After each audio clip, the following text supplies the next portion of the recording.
reading from the letter of Paul to the Colossians. Brothers and sisters, put on as God's chosen ones, holy and beloved, heartfelt compassion, kindness, humility, gentleness, and patience, bearing with one another and forgiving one another, if one has a grievance against another.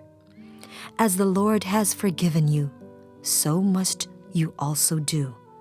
And over all these, put on love. That is the bond of perfection. And let the peace of Christ control your hearts, the peace into which you were also called in one body. And be thankful. Let the word of Christ dwell in you richly, as in all wisdom you teach and admonish one another, singing psalms, hymns, and spiritual songs with gratitude in your hearts to God. And whatever you do, in word or in deed, do everything in the name of the Lord Jesus, giving thanks to God the Father through him. Wives, be subordinate to your husbands, as is proper in the Lord. Husbands, love your wives, and avoid any bitterness toward them. Children, obey your parents in everything, for this is pleasing to the Lord. Fathers, do not provoke your children, so they may not become discouraged. The word of the Lord. Our second reading on this Feast of the Holy Family comes from the letter of St. Paul to the Colossians.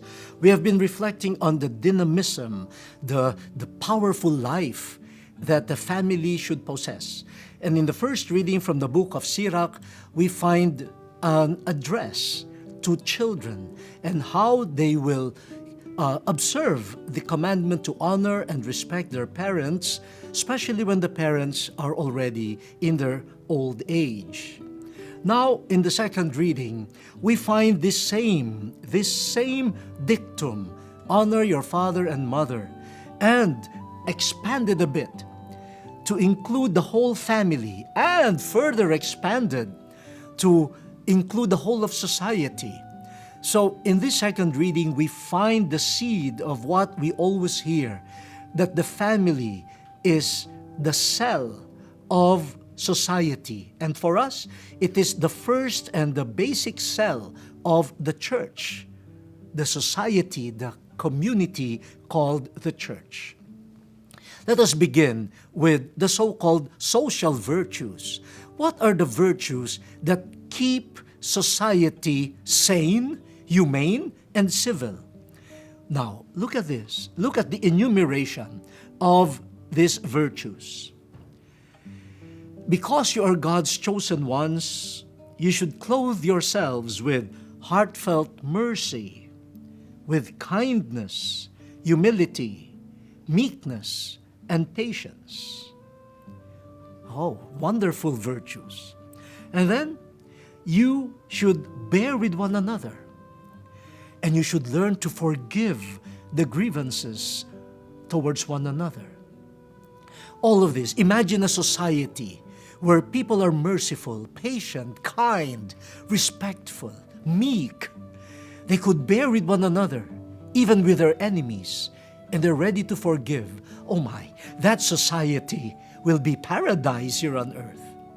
And St. Paul says, to cap it all, put on love. Love embraces all of these virtues.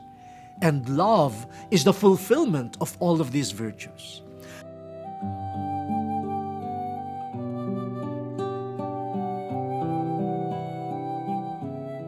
Now, from this beautiful picture of society, St. Paul goes to the basic unit of society, the family. And he tells husbands and wives to submit to one another in love. This is crucial.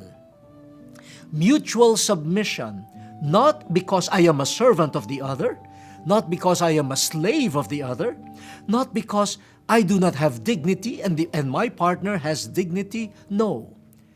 Out of love, When you are in love, when you are loving towards the other, you can offer yourself with mercy, with forgiveness, with kindness to the service of the other.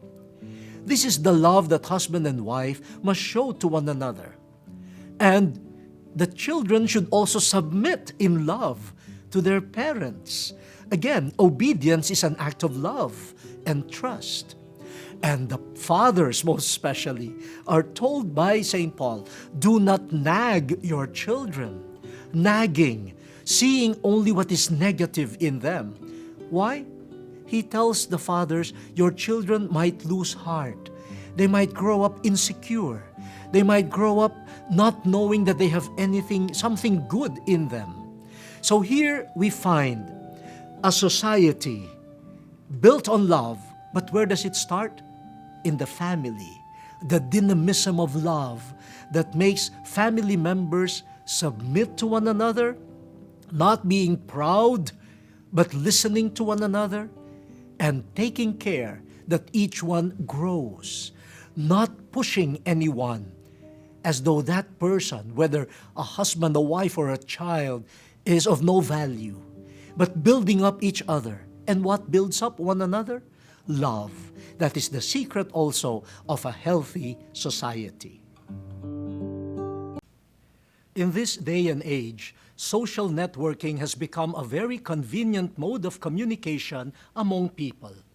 With just a click and the power of the internet, you are able to reach your loved ones wherever they are. On the other hand, it is saddening and alarming to know that there are some people who take advantage of the reach and availability of social networking sites, spreading scandals and false information about a certain entity or personality, engaging in fraud and scams, and at times pretending to be someone else. Recently, I have been getting reports that there are fan pages and personal accounts under my name and are circulating over Facebook. To set the record straight, I have no personal Facebook account. Rather, I have only one Facebook page, and it is being maintained by Jesuit Communications. I seek your help in reporting fraudulent pages and accounts, not only those concerned with myself, but also with other people and entities. Let us keep the social networking world a good communication venue by being truthful.